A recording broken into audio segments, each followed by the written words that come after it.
तैयार हो जाओ दोस्तों, आप सबका स्वागत है मेरे चैनल सुपर लेवल मानवा में। इस चैप्टर की शुरुआत वहां से होती है जहां से पिछला चैप्टर खत्म हुआ था। आज सीजन 1 एंड होने वाला है और ये आखिरी वीडियो है इस सीजन 1 की। हम चैप्टर की शुरुआत में देखते हैं कि कोलाट अपने कपड़े पहन रहा था और वो सोचने लगता है उस वक्त उस लेडी ने मुझसे क्या बोला था। अगर तुम मरने की हालत में हो तो सबसे पहले तुम उस चाइल्ड को मारना, उसके बाद तुम मरना। और साथ में अपना कोलाट स्टारबी को भी याद कर रहा था। उसने मुझसे बोला था चलो मैं देखता हूँ तुम किसको चॉइस करोगे, तुम खुद की लाइफ को चॉइस करोगे कि अपने भाई की। इस वजह से उसके सिर में भी दर्द हो रहा था, लेकिन वो कर भी क्या सकता था। और वो अपनी तलवार उठाते हुए बोल रहा था अब सही समय आ गया है, अब मुझे जो करना है मैं करके ही रहूंगा। उतने में उसकी तलवार नीचे गिर जाती है। फिर वो सोचने लगता है ड्यूक ने मेरे हाथ को कुछ ज्यादा ही काट दिया है, ये अभी ऐसा समय नहीं है जहाँ पे मैं कमियां निकालूं। मैं अभी अपने भाई को बचाने के लिए जा रहा हूँ तो मैं उसको बचाऊंगा। जैसे ही अपना कोलाट टेंट से बाहर आता है उसका सर्वेंट बोलने लगता है मास्टर आप बाहर जा रहे हो। और कोलाट उसको देख के सोचने लगता है ड्यूक ने मेरे डॉग को फाइंड आउट कर लिया। मुझे लगता है कि जो मैंने असैसिन गिल्ड में से जिसको भी हायर करा है उनमें से कोई एक होगा, इस वजह से मैं यहाँ पे और कुछ करूंगा। पीछे से उसका सर्वेंट बोले जा रहा था मैं आपको फॉलो करूंगा, और वो बार बार बोले ही जा रहा था। फिर कोलाट भी बोलने लगता है तुम यहीं रहोगे, तुम मेरे साथ नहीं जाओगे। उतने में उसका सर्वेंट बोलने लगता है मेरी जॉब है आपको प्रोटेक्ट करना। इतना सुनते ही अपना कोलाट भी बोलने लगता है प्रोटेक्ट। फिर वो सोचने लगता है मेरी जर्नी एक रास्ते की है, जहाँ मैं जाके जीऊंगा या मरूंगा, उसका दूसरा कोई ऑप्शन नहीं है। और ये सब कुछ सोचने के बाद अपना कोलाट भी बोलने लगता है तुम मुझे सच बताओ कि ड्यूक ने बोला है तुमसे ये सब कुछ करने के लिए। इतना सुनते ही वो सर्वेंट भी शॉक हो जाता है और उसका ऐसा चेहरा देख के कोलाट दोबारा गुस्से में बोलने लगता है अब मुझे समझ में आया इतने समय से मुझ पर कौन नजर रख रहा था, वो और कोई नहीं तुम थे। और इतना बोलने के बाद भी वो जवाब नहीं दे रहा था। फिर वो अपना कोलाट दोबारा से बोलने लगता है इतने समय से तुम मेरी सारी मूवमेंट को ड्यूक को रिपोर्ट करने में लगे हुए हो, और तुम एक ऐसे बंदे थे जो कि तुम मेरे साथ कब से हो, जब से मैं तो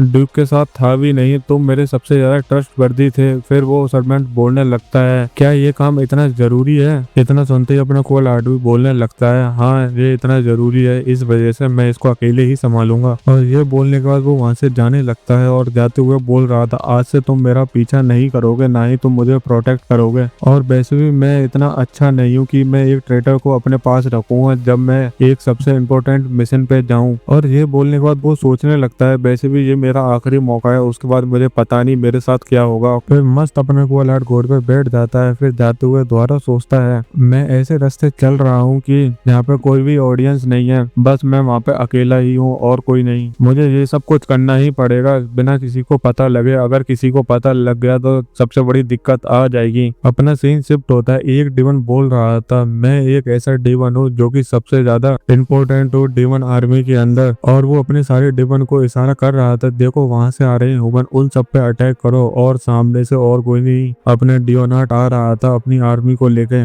उस आर्मी को आता हुआ देख डियोनाट गाली बकते हुए बोल रहा था ये कहाँ से आ गए हमारे पीछे। फिर उसके बाद उन दोनों आर्मी में लड़ाई चालू हो जाती है। इधर से डियोनाट मार रहा था, दूसरी तरफ से डीवन इंसानों को मारने में लगे हुए थे। ऐसे ही पागलों की तरह लड़ाई चलती ही जा रही थी। और इधर डियोनाट सोच रहा था ये कमीने कहाँ से आ रहे हैं, ये खत्म क्यों नहीं हो रहे। उतने में ही मिलान बोलने लगता है कैप्टन नहीं मारिए, उधर देखिए उधर कुछ है। जैसे ही अपने डियोनाट उधर देखता है वहाँ पे फूड सप्लाई होती है। उसको देख के अपना डियोनाट भी खुश हो जाता है और बोलने लगता है सबसे इस फूड सप्लाई को रोक दो, उसके बाद अपना मिशन कंप्लीट हो जाएगा। उतने में उसके पीछे एक डीवन था, वो भी बोलने लगता है क्या हम पकड़े गए। जैसे ही डियोनाट पीछे मुड़ के देखता है वो अपना मुंह बंद कर लेता है। फिर अपने डियोनाट अपनी रामपुरी बाहर निकालता है, उसके बाद उसकी तरफ बढ़ने लगता है और बोलता है अब तुम क्या करोगे। और उस रामपुरी को देख के वो डरने लगता है, लेकिन अपना डियोनाट रुकता नहीं, उसको मारने लगता है। और उसकी चीख को सुन के वहाँ पे जितने भी डीवन थे वो भी डरने लगते हैं। वो ये देखते हैं ऐसा कैसे हो सकता है कि कोई इंसान इतनी बुरी तरह से किसी को मार सकता है। फिर उसको मारने के बाद अपना डियोनाट उनकी तरफ भी आगे बढ़ने लगता है। और वो डीवन बोल रहे थे रुक जाओ ह्यूमन, हम तुम्हें छोड़ेंगे नहीं, लेकिन अपना डियोनाट रुकता नहीं। वो सबसे बोले जा रहा था इस सप्लाई को जल्द से जल्द बंद करो, उसके बाद अपना मिशन कंप्लीट हो जाएगा। और दूसरी तरफ वो डीवन कर भी क्या सकते थे क्योंकि वो दो थे, इधर काफी सारे इंसान थे जो जानवरों से भी कम नहीं थे। दूसरी तरफ डियोनाट के चेहरे पे खुशी थी, वो सोच रहा था फाइनली मेरा मिशन कंप्लीट होने वाला है। और वो जाके उन दोनों को भी मार देता है और उसके बाद उसका मिशन कंप्लीट हो जाता है। फिर अपना नरेटर आ जाता है, वो बताने लगता है जब से ह्यूमन रिलम और डीमन रिलम की फाइट स्टार्ट हुई है, उस वजह से 4 नेशन आए हैं एम्पायर से मिलकर डीमन रिलम के साथ फाइट करने के लिए। जब से वो 4 नेशन आए हैं उस वजह से ह्यूमन रिलम और डीमन रिलम के अंदर थोड़ी बहुत शांति है, क्योंकि दोनों तरफ बराबर पावर है और ज्यादा नुकसान भी नहीं हो रहा है ह्यूमन रिलम पे। उतनी में ही अपना सीन शिफ्ट होता है। प्रेमेरियो बोल रहा था मेरा जूनियर आ गया क्या? फिर उसका सर्वेंट बोलने लगता है हाँ वो आ गए, वो कल रात में ही आए थे, लेकिन वो अपना ट्रीटमेंट करा रहे हैं अपने टेंट के अंदर, इस वजह से आप प्लीज वहाँ मत जाइए। इधर ये बात सुनते ही अपने प्रेमेरियो के चेहरे पे मुस्कान आ जाती है और वो बोलने लगता है मैंने रूमर सुने हैं कि मेरे जूनियर ने सप्लाई यूनिट को फाइंड आउट कर लिया और उसके बाद उसको तबाह भी कर दिया। ये बात सुनते ही उसका सर्वेंट बोलने लगता है हाँ उन्होंने सप्लाई यूनिट को पूरी तरह से तबाह कर दिया। जब वो यहाँ आ रहे थे तब उन्हें वो रास्ते में मिले थे और रास्ते में जितने भी डीमन थे उन सबको भी सर डियोनहार्ट ने मार दिया था। इतना सुनते ही वो भी खुश हो जाता है और बोलने लगता है आगे अंदर मैं ही जाऊंगा, तुम बाहर ही रुको। जैसे ही वो डियोनहार्ट के टेंट के बाहर आता है वो देखता है कि वहाँ पे जितने भी सर्वेंट थे और सोल्जर थे वो अनकॉन्शियस डले हुए थे। उनको ऐसा देख पीछे से एक सर्वेंट आता है, वो बोलने लगता है क्या हो गया इन सबको, ये ऐसे कैसे अनकॉन्शियस हो सकते हैं। और दूसरी तरफ अपना प्रेमेरियो अंदर जाता है और देखता है वहाँ डियोनहार्ट था ही नहीं और फिर वो बोलने लगता है मुझे लगता है वो कहीं चला गया। फिर अपना सीन शिफ्ट होता है डियोनहार्ट पे। डियोनहार्ट बोले जा रहा था सुनो तुम मुझे कहाँ लेके जा रहे हो। इधर अपना कोलार्ट सुन नहीं रहा था, पीछे से अपना डियोनहार्ट गाली बकते हुए बोले जा रहा था तुम सुन क्यों नहीं रहे मेरी बात को, तुम मुझे ऐसे कैसे लेके जा रहे हो। और ये बोलने के बाद वो सोचने लगता है इसकी स्ट्रेंथ मेरे से ज्यादा है, इस वजह से मैं अपने हाथ को इसके हाथ से हटा भी नहीं पा रहा। और ये सोचने के बाद दोबारा बोलने लगता है ये तुम सुनते क्यों नहीं मेरी बात, मैंने बोला ना मैं तुमसे बात नहीं करना चाहता, ना ही तुम्हारे साथ कहीं जाना चाहता, लेकिन तुम मुझे लेके क्यों जा रहे हो। इधर अपना कोलार्ट सुनता नहीं, उसको मस्त खींचते हुए लेके ही जा रहा था और उसको ऐसा काम करते हुए देख अपना डियोनहार्ट भी पुरानी बातों को याद करने लगता है। जब टेंट के अंदर कोलार्ट आया था उसने मुझसे बोला था तुम मेरे साथ चलो, मैं तुम्हें किडनैप करने के लिए आया हूँ। जब मैंने उससे रेसिस्ट करने की कोशिश करी लेकिन मैं कर नहीं पाया क्योंकि वो मुझसे कुछ ज्यादा ही स्ट्रॉन्ग था और पीछे से मेरा भाई बोले जा रहा था बस तुम मेरी बातों को सुनो और तुम मेरे को फॉलो करो। और उसके बाद ये मुझे खींच के यहाँ लेके आ गया। ये सोचने के बाद सीन प्रेजेंट में आ जाता है। वो दोबारा सोचने लगता है रीजन चाहे जैसा भी हो ये मुझे ऐसे कैसे लेके जा सकता है, क्या ये मेरा बड़ा भाई कोई प्लानिंग कर रहा है मुझे किसी को सौंप के वो बंदा मुझे मार दे, क्योंकि मैं अभी इतना इंजर्ड हूँ, मैं उससे फाइट भी नहीं कर सकता, वो मुझे आसानी से हरा देगा। ये सब कुछ सोचने के बाद अपने डियोनहार्ट को भी गुस्सा बढ़ता ही जा रहा था। फिर वो बोलने लगता है हे तुम सुनते क्यों नहीं मेरी बात को, तुम मुझे लेके कहाँ जा रहे हो। इतनी बकवास सुन के अपने कोलार्ट को भी गुस्सा आ जाता है। वो गुस्से वाली नजर से पीछे मुड़ के देखता है और उसको ऐसे गुस्सा करता हुआ देख अपना डियोनहार्ट सोचने लगता है ये पक्का मुझे मारेगा। इधर अपना डियोनहार्ट कुछ बोलने ही वाला था उतने में ही अपना कोलार्ट अपनी स्वॉर्ड को बाहर निकाल लेता है और अपना कोलार्ट बोलने लगता है इसी रास्ते पे हम सीधा चलेंगे तो जहाँ हमको जाना है वहाँ पहुंच जाएंगे। लेकिन अपना डियोनहार्ट बोल रहा था क्यों, और वो इस रास्ते को चारों तरफ देखने लगता है। फिर वो सोचता है कि ये रास्ता तो डिमोनिज्म की तरफ जाता है, लेकिन इसको कैसे पता कि ये वाला रास्ता डिमोनिज्म के साथ जुड़ा हुआ है, ये क्या जानता है क्या नहीं। उतने में ही 2 एरो आते हैं, उनको अपना कोलार्ट रोक देता है और उन एरो को रोकने के बाद बोले जा रहा था अभी सही टाइम नहीं है, मैं तुमको बाद में एक्सप्लेन कर दूंगा, अभी तुम इस रास्ते से सीधा जाओ क्योंकि यहाँ पे काफी सारे लोग आ रहे हैं तुम्हारी जान लेने के लिए, बस तुम यहाँ से निकलो क्योंकि इस जगह से तुम आसानी से बाहर नहीं जा सकते, मैं इनको रोकता हूँ क्योंकि ये एक ऐसी फोर्स है कि जो कि हीरो को भी मार दे। फिर वो सामने देखता है वहाँ पे 30-40 असैसिन आ जाते हैं, उनको देख के अपना कोलार्ट भी थोड़ा डर रहा था, साथ में अपना डियोनहार्ट भी। डियोनहार्ट सोच रहा था क्या ये इतने सारे लोग सिर्फ मुझे मारने के लिए आए हैं। दूसरी तरफ कोलार्ट अपने हाथ को डियोनहार्ट के सिर पे रख देता है और बोलने लगता है ये वाली साइड को ज्यादा ही डेंजरस है, तुम उस साइड चले जाओ तो तुम बच जाओगे और उस साइड जाने के बाद तुम कभी वापस मत आना, ये मेरा ऑर्डर है। इतना सुनते ही अपना डियोनहार्ट भी बोलने लगता है क्या तुम्हें पता है उस साइड क्या है। और ये बोलने के बाद वो सोचने लगता है मुझे पक्का यकीन हो गया है कि इसको भी पता है उस साइड डिमोनिक रिलम है, लेकिन इसको कैसे पता। और सामने एक स्पाई था, वो और कोई नहीं कोलार्ट का सबसे ट्रस्टवर्दी सबऑर्डिनेट था और वो सोच रहा था अब मैं यहाँ फाइट करूंगा 2 हीरो के साथ। उतनी में ही दूसरा स्पाई बोलने लगता है वो हीरो नहीं है अब ट्रेटर है, क्या तुम ऑर्डर को भूल गए। और सामने से अपना कोलार्ट भी अपनी स्वॉर्ड को बाहर निकाल लेता है। उसको स्वॉर्ड निकालता हुआ देख वो स्पाई बोलने लगता है उन दोनों को ही मार दो। ये ऑर्डर सुनते ही वहाँ पे जितने भी असैसिन थे वो भी कोलार्ट और डियोनहार्ट की तरफ बढ़ जाते हैं उन दोनों को मारने के लिए। लिए और अपना कोवल हार्ट भी तैयार था उनसे फाइट करने के लिए। जैसे ही वो उस पर अटैक करते हैं, कोवल हार्ट उनको पहले डिफेंड करता है, उसके बाद एक एक करके उनको मारने लगता है। उतने में उसके ऊपर कहीं से एरो आ जाते हैं, लेकिन अपना कोवल हार्ट तो हीरो है, वो इन एरो को आसानी से रोक देता है। और उनको रोकने के बाद वो सोचने लगता है, मैंने ड्यूक से बोला था, मैंने वहाँ कुछ नहीं देखा, लेकिन मैंने वहाँ देखा, डियोन हार्ट वहाँ से गया था, उसके बाद मैं उसके पीछे पीछे गया था और मैंने वहाँ जाके देखा, वहाँ 3 मून थे। जब मुझे समझ में आया मेरा छोटा भाई डिमोनो इलम जाता है, जब भी वो ह्यूमन इलम से गायब हो जाता है और वो अपनी पुरानी फाइट को याद करने लगता है। जब उसने जीरो कॉप्स कमांडर के साथ फाइट करी थी, तब वो सोच रहा था मुझे क्यों ये जाना पहचाना सा लग रहा है। तब उसे समझ में आ गया जीरो कॉप्स कमांडर और कोई नहीं, उसका छोटा भाई ही है। उसके बाद अपना सीन प्रेजेंट में आ जाता है। इधर अपना कोवल हार्ट एक बंदे को रोकते हुए सोच रहा था, मेरे भाई को वहाँ पे पोजीशन मिली है जीरो कॉप्स कमांडर की, मुझे लगता है कि उसे डिमोनो इलम के अंदर अच्छे से ट्रीट करा जाता है, इस वजह से तुम उस साइड ही रहना हमेशा। उतने में ही उस स्पाई के सिर में एक नाइफ आके लगता है। वो नाइफ और किसी का नहीं, अपने डियोन हार्ट का था। और उसको फेंकने के बाद वो सोचने लगता है, यहाँ इतने सारे असैसन हैं, उन सबको अकेला रोकना तुम्हारे बस की बात नहीं है। चाहे मैं यहाँ से भाग भी जाऊँ तो ये सारे असैसन मिलकर पहले तुम्हें मारेंगे, उसके बाद मेरे पीछे आएंगे। और ऊपर से मुझे पता भी नहीं तुम्हारा रीजन क्या है मुझे प्रोटेक्ट करने का, लेकिन मैं इस बार तुम्हारी हेल्प करूंगा। और अपने डियोन हार्ट भी अपनी जगह से गायब होते हुए उन असैसन पे अटैक करने लगता है और अटैक करते हुए सोच रहा था, मेरे पास चॉइस नहीं है इस बार, इस वजह से मैं तुम्हारे साथ काम करूंगा और इन सब असैसन को मारूंगा। फिर दोनों भाई मिलकर वहाँ पे जितने भी असैसन है एक एक करके मारने लगते हैं। और इधर अपना कोवल हार्ट सोच रहा था, मेरा डिसीजन सही नहीं था, मुझे अभी डियोन हार्ट को यहाँ लेके आना ही नहीं था। मैंने सोचा था कि एक बार डियोन हार्ट को डिमोनो इलम भेज दूंगा तो मैं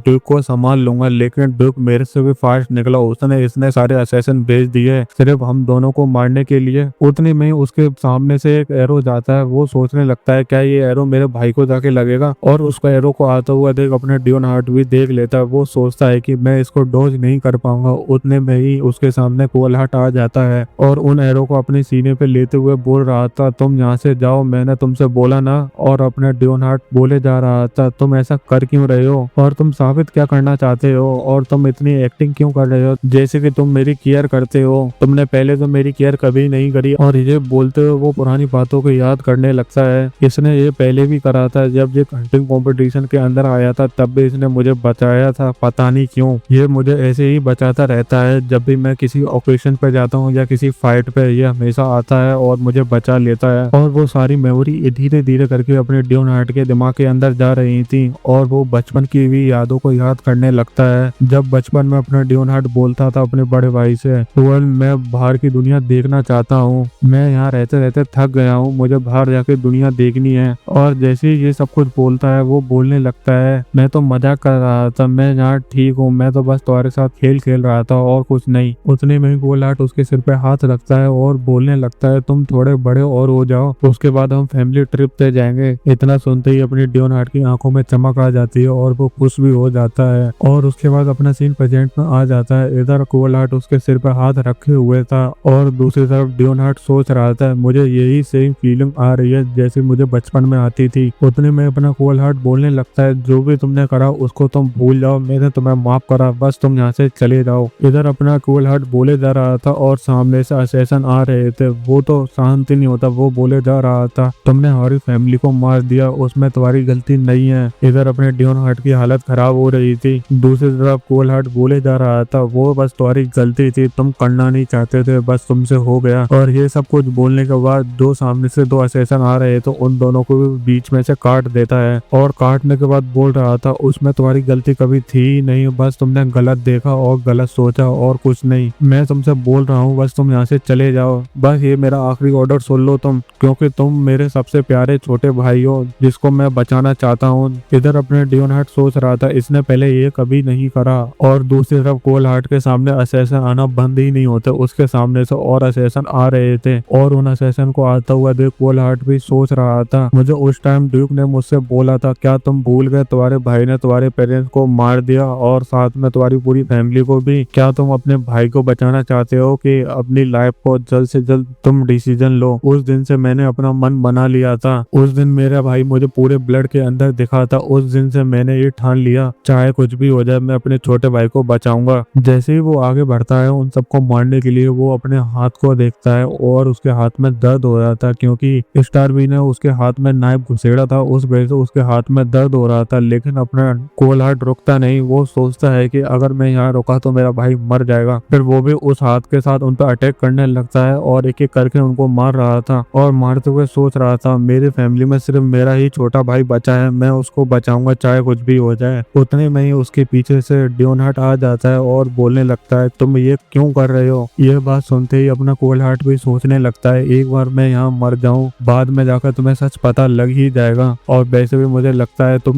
बड़े हो गए हो, तुम सच्चाई को देख सकते हो और समझ भी सकते हो, पर मुझे लगता है अगर तुम्हें सच्चाई पता लग गई ना तो तुम गिल्ट में चले जाओगे और जो भी तुम्हारे सामने आएगा तुम उन सबको मारोगे क्योंकि तुम्हें रिवेंज लेना होगा। जब तुम्हारा रिवेंज कंप्लीट हो जाएगा, जब तुम अपनी जिंदगी अपने हाथों से ले लोगे। इतना सोचने के बाद वो अपनी लियोनहार्ड को धक्का देते हुए बोल रहा था बस तुम यहाँ से चले जाओ, ये मेरी आखिरी रिक्वेस्ट है। लियोनहार्ड भी उसको ऐसा करता हुआ देख रोते हुए मुड़ जाता है और वो वहाँ से जाने लगता है और उसको जाता हुआ देख कोल हार्ट भी सोच रहा था मैं तुम्हें यहाँ सच्चाई को देखने नहीं दूंगा, अगर तुमने देखा तो तुम्हारी जिंदगी तबाह हो जाएगी, बस तुम यहाँ से जितना दूर हो सके उतना दूर चले जाओ। दूसरी तरफ असैसिन बोल रहे थे क्या तुम इतने सारे लोग होके भी एक इंसान को पीछे नहीं छोड़ सकते, और सामने अपना कोल हार्ट पूरी तरह से तैयार था उन सबको मारने के लिए। फिर वो असैसिन ठान लेते हैं, फिर बोलते हैं पहले हम कोल हार्ट को मारेंगे, और वो अपने जितने बचे हुए असैसिन थे उन सबको कोल हार्ट की तरफ भेजने लगता है और सामने से कोल हार्ट भी आ रहा था उनको मारने के लिए। आते ही पहले वो एक असैसिन के पेट में लात मारता है, लात मारते हुए सोच रहा था तुम कभी मत ऐसे क्वेश्चन पूछना कि तुम उस 8 साल वाली वॉर के अंदर क्यों गए थे। और उसके बाद 2 लोगों को तलवार मारते हुए वो सोच रहा था बस तुम इस पे फोकस करना, बस तुम मुझे हेट करो और कुछ नहीं, अगर तुम मुझे हेट करते रहोगे तो तुम जियोगे और तुम्हारी जिंदगी अच्छी बीतेगी। उतने में ही अपना कोल हार्ट उन दोनों को भी बीच में से काट देता है और काटने के बाद उसके मुंह से भी ब्लड आ रहा था। फिर वो सोच रहा था अगर मैं यहाँ मर गया तो मेरा भाई भी सही रहेगा और उसे सच्चाई का कभी भी पता नहीं लगेगा। दूसरी तरफ अपना लियोनहार्ड वहां से भाग रहा था रोते हुए और वो सोच रहा था मैंने कभी भी अपने बड़े भाई की बात नहीं सुनी, लेकिन मैं आज क्यों सुन रहा हूँ उसकी बात। और वो भागते भागते थक जाता है। जैसे ही वो पीछे पलट के देखता है अपना कोल हार्ट जमीन पर बैठा हुआ था और उसके ऊपर 2 असैसिन थे और उनको देख के वो सोचने लगता है चाहे कुछ भी हो जाए अब मैं सच्चाई का पता लगाऊंगा। इधर अपने कोल हार्ट की हालत खराब हो रही थी क्योंकि उसके शरीर में ताकत नहीं बची थी, पर वो सोचना बंद नहीं करता। वो सोचे जा रहा था चाहे कुछ भी हो जाए मैं अपने भाई को यहाँ से बाहर निकालूंगा और उसे सच्चाई का कभी भी पता नहीं लगने दूंगा। और ये सोचते सोचते वो सोचता है क्या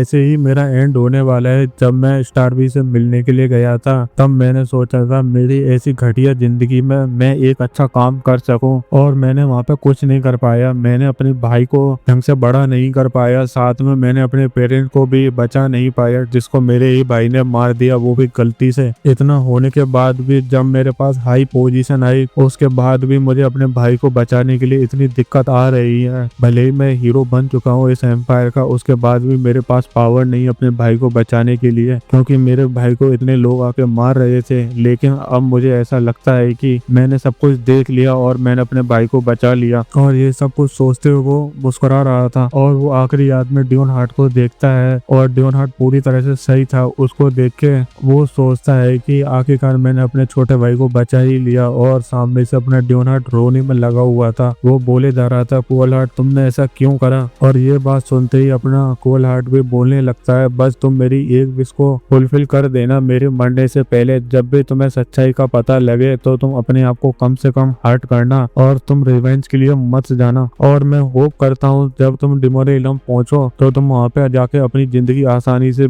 बिताओ क्योंकि वहाँ के जितने भी डीमन है तुमसे कुछ ज्यादा ही प्यार करते हैं। और मैं सोचता हूँ मैं अभी यहाँ मर गया तो तुम इस दुनिया में अकेले हो जाओगे और मुझे पक्का पता है उसके बाद तुम दुनिया में किसी से प्यार भी नहीं करोगे, ना ही तुम किसी को प्रोटेक्ट करोगे। इस वजह से मैं कह रहा हूँ मेरे प्यारे छोटे भाई बस तुम यहाँ से चले जाओ, मैं बस तुम्हारी हैप्पीनेस को देखना चाहता हूँ और कुछ नहीं। फिर वो अपनी पूरी ताकत लगा के उठता है लेकिन वो बेचारा कुछ नहीं कर पाता क्योंकि सामने से असैसिन आ गया था उसको मारने के लिए। और उस टाइम भी अपना कोल हार्ट बोले जा रहा था मैं बस आया हूँ यहाँ पे तुम्हें प्रोटेक्ट करने के लिए और मैंने तुम्हें करा भी। मुझे लगता है कि ये एंडिंग मेरे लिए सबसे परफेक्ट थी, जो मैं कर सकता था वो मैंने करा तुम्हारे लिए मेरे छोटे भाई। और अपने कोल हार्ट को मारने के बाद वो असैसिन बोलने लगता है कोल पर्पल हार्ट, आखिरकार तुम मर ही गए। क्या फायदा तुम्हारे पास हीरो का टाइटल होने का जब तुम ऐसे ही मरने वाले थे। और वो अपने असैसिन को ऑर्डर देते हुए बोल रहा था यहाँ पे ज्यादा लोग बचे नहीं है, जितने भी बचे हैं उन सबको लेकर डियोन हार्ट को जाके मार दो। और पीछे से वो असैसिन बोले जा रहा था ये कितना घटिया इंसान है, ये मरते हुए भी अपनी जुबान से कुछ नहीं बोला, ना ही आवाजें निकाली। इतना सुनते ही वो असैसिन बोलने लगता है पहले तुम सामने देखो, वो डियोन हार्ट खड़ा हुआ है, पहले उसको जाके खत्म करो, उसके बाद जो बोलना है वो बोलना। उससे पहले अगर तुमने कुछ और करा तो मैं तुम्हें मार दूंगा। वहाँ पे जितने भी असैसिन थे वो भी बोलने लगते हैं यस मास्टर। और सामने अपना डियोन हार्ट सोच रहा था क्या मेरा बड़ा भाई मर गया, और इसी भाई को मैं कब से मारना चाहता था, लेकिन इस भाई ने ऐसा क्यों करा, इसने मुझे ही क्यों प्रोटेक्ट करा अपनी जिंदगी से पहले। और ये सब कुछ सोचते हुए बेचारा रो भी रहा था और उन बातों को भी याद कर रहा था जब पोल हार्ट ने बोला था बस तुम यहाँ से चले जाओ। और मैंने उससे पूछा भी था तुम ऐसा कर क्यों रहे हो, लेकिन उसने बोला तुम बस क्वेश्चन मत पूछो, बस तुम यहाँ से चले जाओ मेरे छोटे भाई। ये सब कुछ याद करते हुए वो बेचारा कुछ ज्यादा ही रो रहा था और सोच रहा था क्या मैं इसके वर्दी भी था अपने बड़े भाई की जिंदगी के मुकाबले। उतने में उसको आवाज आती है डियोन। जैसे ही वो अपनी आंखें खोलता है उसके सामने उसकी पूरी फैमिली की स्पिरिट थी, उनको देख के वो और रोने लगता है। और उस स्पिरिट के अंदर उसके पेरेंट्स और उसका भाई बोल रहा था तुम इसके बारे में मत सोचो, लेकिन मुझे पता है तुम मानोगे नहीं, तुम सच्चाई का पता लगा के ही मानोगे, जब भी तुम्हें सच्चाई दिखे तो तुम उसको संभाल लेना, बस ये हमारी आखिरी इच्छा है। उतने में ही डियोन हार्ट पे एक एरो आके लगता है, लेकिन उस नेकलेस की मदद से वो बच जाता है और वो एरो वहीं रुक जाता है, लेकिन वो नेकलेस टूट जाता है। और सामने वाला असैसिन सोचने लगता है ये हो क्या रहा है, मेरा निशाना एकदम सही था, उसे लगा क्यों नहीं। और डियोन हार्ट को बचता हुआ देख वो बोलने लगता है जाके उसको पकड़ो। और सामने डियोन हार्ट रोते हुए सोच रहा था मैं मूव करना चाहता हूँ, लेकिन मेरे शरीर में ताकत नहीं है और ना ही कोई इच्छा यहाँ से जाने की, लेकिन मुझे ट्राई करना पड़ेगा। मैंने इतने टाइम से ट्राई करता आ रहा हूँ अपने आप को सरवाइव करने का, मैं यहाँ सरवाइव करूंगा चाहे कुछ भी हो जाए, क्योंकि मेरे बड़े भाई ने मुझसे बोला था तुम जिंदा रहो। फिर अपना डियोन हार्ट मुड़ता है और फिर वहां से भागने लगता है। और पीछे से जितने भी असैसिन थे वो बोले जा रहे थे हम उसको ऐसे यहाँ से जाने नहीं दे सकते, क्योंकि उसने देखा है हम सबने पोल हार्ट को मारा है, जल्द से जल्द जाकर उसको पकड़ो। लेकिन वहाँ पे स्नो स्टॉर्म आ जाता है, उसकी मदद से अपना डियोन हार्ट वहाँ से गायब हो जाता है। असैसिन लीडर बोले जा रहा था इस स्टॉर्म के चक्कर में डियोन यहाँ से भाग गया है, जल्द से जल्द उसकी ट्रेस ढूंढो और उसको फाइंड आउट करो। और डियोन हार्ट वहाँ से भागते हुए सोच रहा था मेरा बड़ा भाई मेरी आंखों के सामने मर गया, और ऐसी कौन सी सच्चाई थी जिसको बचाने के लिए मेरा बड़ा भाई मर गया मेरी आंखों के सामने और वो मुझे बचा रहा था। और ये सब कुछ सोचते हुए बेचारा भाग भी रहा था और रो भी रहा था और रोते हुए सोच रहा था क्या सच में मेरे पेरेंट्स ने ही मुझे बैटलफील्ड के अंदर भेजा, और उसके बाद क्या सच में मेरा बड़ा भाई मुझे मारना चाहता था, क्या यही सच्चाई थी। लेकिन क्यों मेरा बड़ा भाई ड्यूक को सर्व करने में लगा हुआ था, मुझे समझ में नहीं आ रहा कौन सी सच्चाई रियल है और कौन सी नहीं। और ये सब कुछ सोचते हुए बेचारा भाग रहा था, लेकिन उसकी भी लिमिट थी, वो जमीन पे बैठ जाता है और जमीन पे बैठे हुए वो सोच रहा था मैं ये सब कुछ छोड़ नहीं सकता, मुझे सब कुछ पता लगाना ही पड़ेगा, चाहे मैं जितना भी थक जाऊं। मैं इतने टाइम से सच्चाई को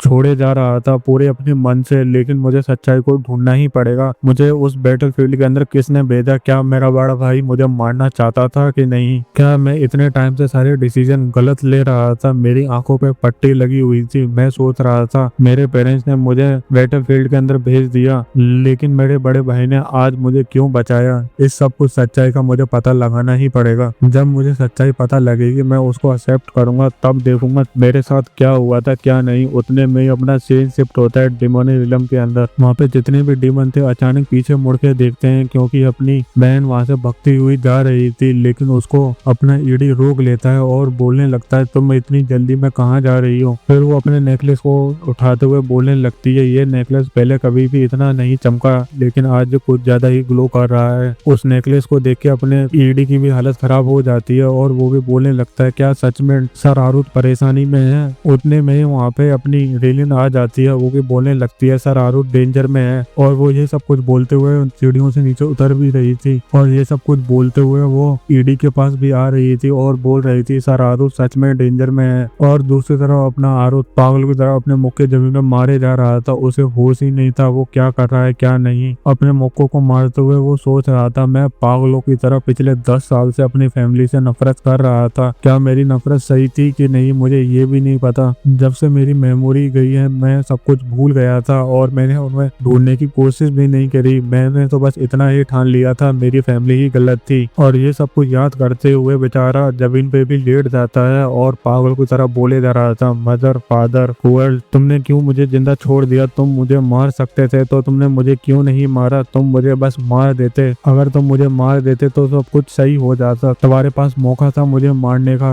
इधर नरेटर बता रहा था लियोनार्ड की हालत इतनी खराब हो गई है, उसके इमोशन इतने हावी हो रहे हैं उसके ऊपर, वो सांस भी नहीं ले पा रहा ढंग से। उतने में ही वहाँ पे रेनिल आ जाती है। वो बोलने लगती है सर आरुत, और उसको देखते ही अपने आरुत की भी आंखें धीरे धीरे करके बंद होने लगती हैं और दूसरी तरफ से अपनी रेनिल आरुत को देख के रोने भी लगती है। वो बोले जा रही थी सर आरुत क्या हो गया आपको? जैसे ही वो आरुत के पास आती है, आरुत भी बोल रहा था मैं बस जीना चाहता हूँ, और रेनिल आरुत को उठा के डेमोनिक रैंप लेके आ जाती है। उतने में ही अपना सीन शिफ्ट होता है उस विलेज के अंदर। वो बूढ़ी औरत बोल रही थी वो आखिरी दीवार भी टूट चुकी है, अब डिजास्टर जल्द से जल्द आने वाला है। गांव के जितने भी लोग थे वो भी बोलने लगते हैं क्या हो गया इतनी रात को? इतने में ही वो आदमी बोलने लगता है क्या हो गया इस बूढ़ी औरत को, ये द्वार से क्यों चिल्ला रही है? वो बूढ़ी औरत चिल्लाए जा रही थी, उसके पीछे से उसकी बेटी आ जाती है। फिर वो बोलने लगती है हाँ अब डिजास्टर आने वाला है, आपने सही बोला है, अब ये जगह भी सेफ नहीं है, हमें जल्द से जल्द यहाँ से निकलना पड़ेगा। अगर हम यहाँ पर रुके तो हम सबके सब लोग मर जाएंगे यहाँ पे। फिर अपना सीन शिफ्ट होता है बटलर पे।